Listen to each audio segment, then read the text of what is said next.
Hello everyone, good morning. তো সকাল সকাল ঘুম থেকে উঠে ফ্রেশ হয়ে করলাম ব্রেকফাস্ট ছিল রুটি আর সয়াবিনের তরকারি।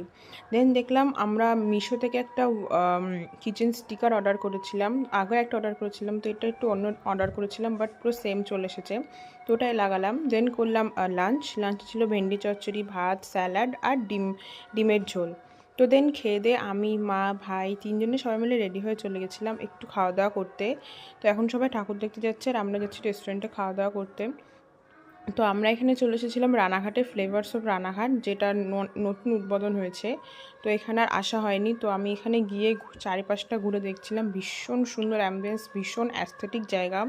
এখানে যদি কেউ ডিএসএলআর নিয়ে ছবি তুলতে যায় ভীষণ ভীষণ ভালো হবে। আমার তো খুব ভালো লেগেছে এখানে। আর এখানে অনেক রকম জায়গায় বসে খাওয়ার ব্যবস্থা আছে। দেখতে পাচ্ছ সাইডে দুটো নৌকা, এখানে বসে খেতে পারবে। সামনে যে নৌকাটা সেখানে বসে খেতে পারবে। রেস্টুরেন্ট আছে ওপর নিচে। ইভেন এখানে যে গাছটা রয়েছে এটাও খুব সুন্দর, এর ওপরে বসেও খাওয়া যাবে। তো আমরা ওপরে গিয়ে বসেছি, গাছের ওপরে না, রেস্টুরেন্টের ওপরে। তো ফার্স্টে অর্ডার করেছিলাম এখানে কোল্ড কফি উইথ আইসক্রিম, সবাই এটা অর্ডার করেছিলাম। তারপরে চলে আসলো আমাদের মেন কোর্সে, ছিল মিক্সড রাইস, কুলচা, মাশরুম, চিকেনের একটা আইটেম, স্যালাড। তো এইসব খাওয়া দাওয়া করে দেন আমরা চলে আসলাম। তো রাতেরবেলা এই লাইটিং দেখতে দেখতে আমরা বাড়ি চলে আসলাম। তো আজকের ভিডিওটা এই পর্যন্তই। তো বাই।